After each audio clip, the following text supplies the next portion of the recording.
నమస్తే ఫ్రెండ్స్, ఈరోజు మేము సూర్యగిరి ఎల్లమ్మ టెంపుల్కి వెళ్తున్నాము. మా ఫ్యామిలీ మొత్తము.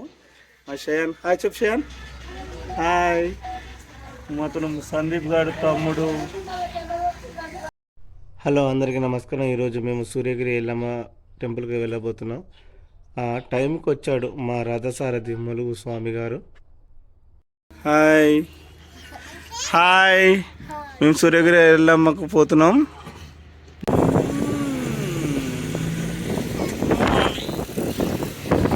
షయాన్ గప్పేస్తావా? మా పిల్లలు సైలెంట్గా ఉండమంటే ఫోన్లో వీడియోలు చూసుకుంటా పాటలు పాడుకుంటూ వస్తున్నారు. చాలా ఎంజాయ్ చేశారు ఫోన్ చూసుకుంటా.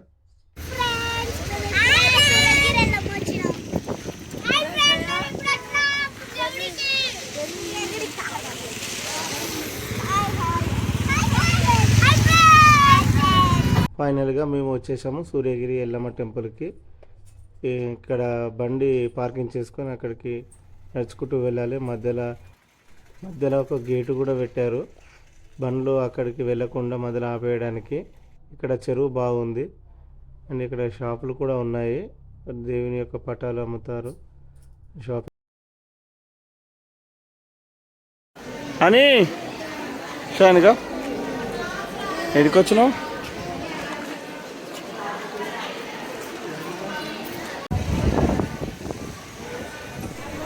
ఫైనల్గా మా ఫ్యామిలీ మొత్తం గుడి బ్యాక్ సైడ్ వచ్చేసారు. ఇక్కడ బోనం తయారు చేసి తీసుకెళ్దామని. ఇక్కడ పొయ్యిరాలు కూడా ఉన్నాయి. నమస్తే బా, బాగున్నావా? హాయ్ చెప్పు చిన్ను. ఇక్కడ చూడరా, హాయ్ చెప్పు. హాయ్.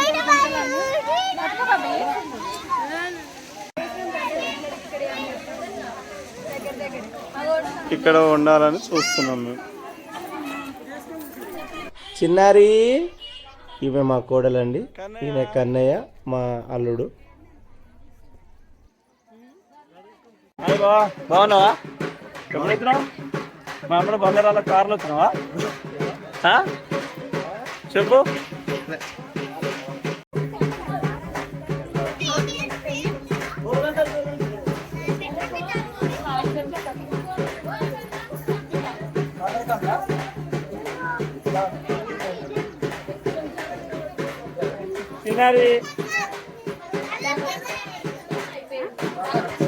ఫైనల్గా ఇక్కడ పొయ్యి పెట్టేశామండి.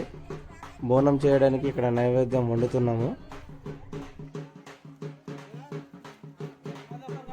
ఈరోజు సండే కాబట్టి చాలామంది మొక్కు తీర్చుకోవడానికి బోనం చేయడానికి వచ్చారు.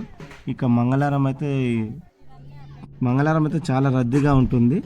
అండ్ ఇక్కడ లొకేషన్ కూడా వ్యూ చాలా బాగుంది. చాలా పెద్ద చెరువు ఉంది సూర్యగిరి ఎల్లమ్మ టెంపుల్ దగ్గర. చాలామంది బోనాలు కూడా తీసుకెళ్తున్నారు. ఎవరి పని వాళ్ళదే. మా పిల్లలు ఇక్కడ పులిహోర తింటున్నారండి. మేము వచ్చేసరికి ఇక్కడికి 12 అయ్యింది. పిల్లలు ఆకలి తట్టుకోలేక ఉంటారని మా అమ్మ పులిహోర పెట్టేసింది. ఇక మా వదినే, మా సంధ్య, మా మరదల కావ్య, మా అత్తమ్మ గారు అయితే బోనం తయారు చేస్తున్నారు.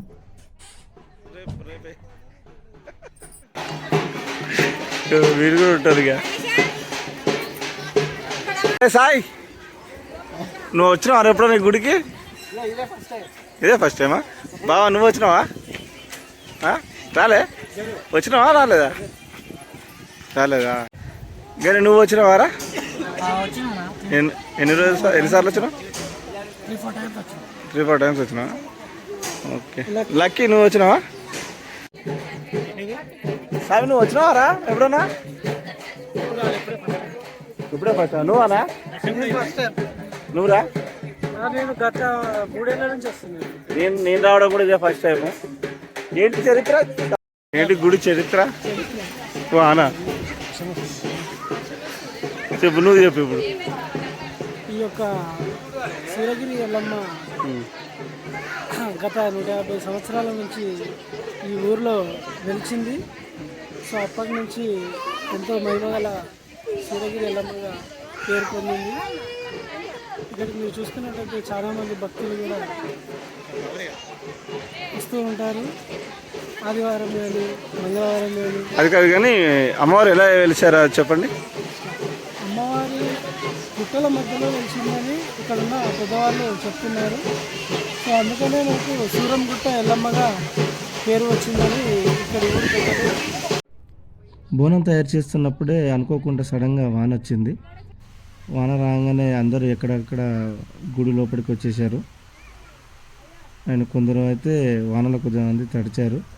మా నైవేద్యం ఇంకా కంప్లీట్ కాలేదు. నైవేద్యం కంప్లీట్ కాకముందుకే వాన వచ్చేసరికి వాన పోకుండా మా అన్న తమ్ముడు ఇద్దరు సంచి అడ్డం పెట్టుకుని ఉన్నారు. కానీ గుడిలో కూడా వాన బాగానే పడ్డది.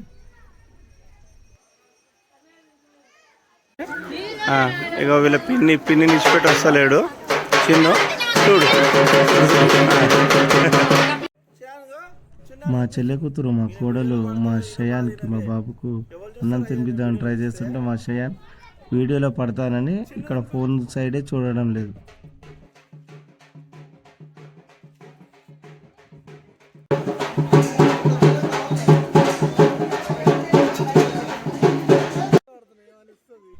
మా చెల్లె పూజ అందరికీ కంకణాలు కట్టింది. దేవుడికి వడిబియ్యం పోయడానికి మా అమ్మ, మా చెల్లె, మా సంధ్య, మా వదిన, మా కావ్య 5గురు కలిసి దేవునికి వడిబియ్యం కలిపారు.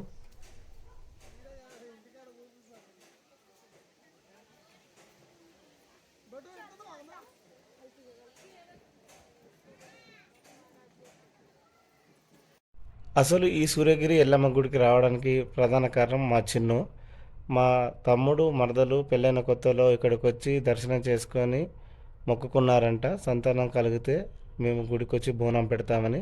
అందుకే మా తమ్ముడికి కొడుకు పుట్టాక ఇక్కడికి వచ్చి బోనం మొక్కు తీర్చుకుంటున్నాడు. అలాగే ఈ సూర్యగిరి ఎల్లమ్మ అమ్మవారు కూడా చాలా పవర్ఫుల్. మీరు ఏదైనా కోరిక కోరుకొని ఒక 5 మంగళవారాలు వచ్చి దర్శనం చేసుకుంటే చాలు, మీ కోరికలు నెరవేరుతాయని ఇక్కడ చాలామంది భక్తులు నమ్ముతారు. వాళ్ళు కోరుకున్న కోరికలు తీరగానే ఇక్కడికి వచ్చి అమ్మవారికి బోనం సమర్పించి మొక్కులు తీర్చుకుంటారు.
మా మరదలు బోనం ఎత్తుకుంది, మా తమ్ముడు వడిబియ్యం ఎత్తుకున్నాడండి. ఈ సూర్యగిరి ఎల్లమ్మ అమ్మవారి దర్శనం తెల్లారి వేకోజామున 4 గంటల నుండి మధ్యాహ్నం 2:30 వరకే దర్శనం కల్పిస్తారండి. తర్వాత 2:30 తర్వాత గుడిని మూసివేయడం జరుగుతుంది. భక్తులు ఎవరైనా వచ్చేవాళ్ళు ఉంటే ఈ 2:30 లోపలనే రావాలని కోరుకుంటున్నాను.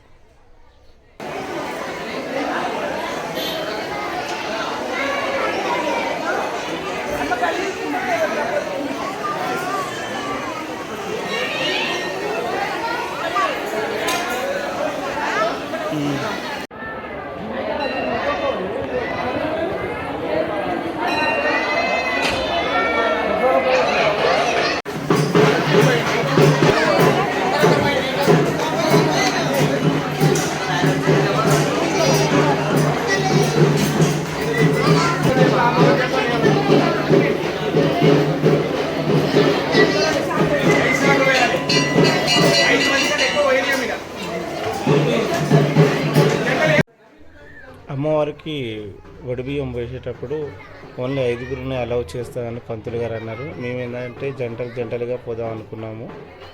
4 జంటలుగా పోదాం అనుకుంటే లేదు ఓన్లీ మేము 5గురికి అనుమతిస్తాము అనగానే మా తమ్ముడు, మరదలు, మా అన్నయ్య, వదినే, మా అమ్మ 5గురు బియ్యం పోసారు.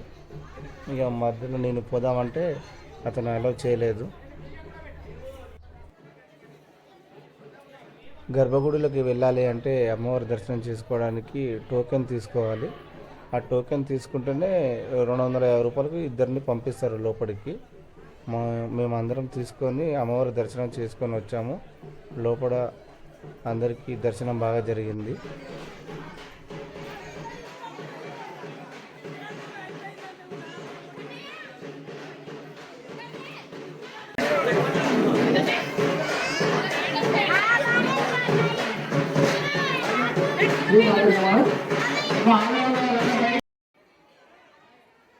అమ్మవారి దర్శనం చేసుకున్నాక బయటకు వచ్చి రైట్ సైడ్లో కొబ్బరికాయలు కొట్టే స్థలం ఉంటుంది. అక్కడ కొబ్బరికాయలు కొట్టాలి.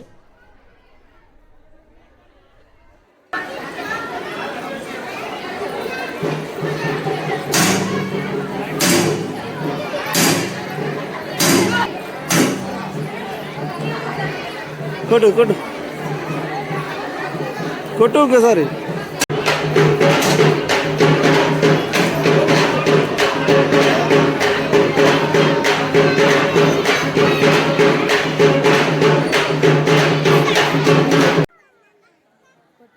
అమ్మవారి ఆలయం ఎదుటనే పుట్ట ఉంటుంది. పుట్ట దగ్గర నాగప్రతిష్ఠ ఉంటుంది.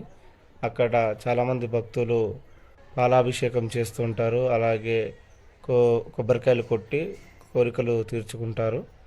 పక్కనే ఊరి వాళ్ళు ఇద్దరు నాగపామును గంపలో పెట్టుకొని భక్తులందరికీ దర్శనం కలిగిస్తారు అమ్మవారిది.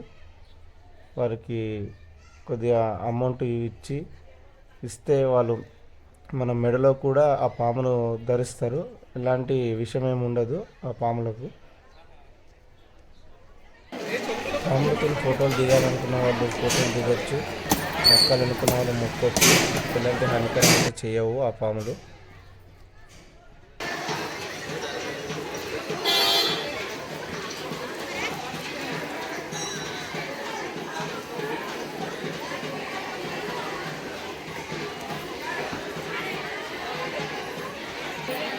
ఆలయం మూసివేయబడుతుంది కాబట్టి దర్శనం చేసుకునే వాళ్ళు ఎవరైనా ఉంటే తొందరగా వచ్చి దర్శనం చేసుకో.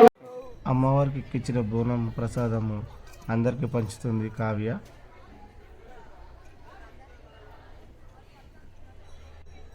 అమ్మవారి ఆలయంలో చాలామంది భక్తులు తమ కోరికలు తీరాలని మొక్కులు కూడా కడుతుంటారు. చూడండి, అమ్మవారికి బోనం ఎక్కించి అలాగే దర్శనం చేసుకున్న తర్వాత ఇంటి దగ్గర నుంచి తీసుకొచ్చుకున్న పులిహోర అందరం అమ్మవారి గుడి వెనక సైడ్కు కూర్చొని అందరం తిని అందరము ఒక ఫ్యామిలీ ఫోటో తీసుకొని మా ఇంటికి బయలుదేరాం. Thank you for watching. Please subscribe more videos.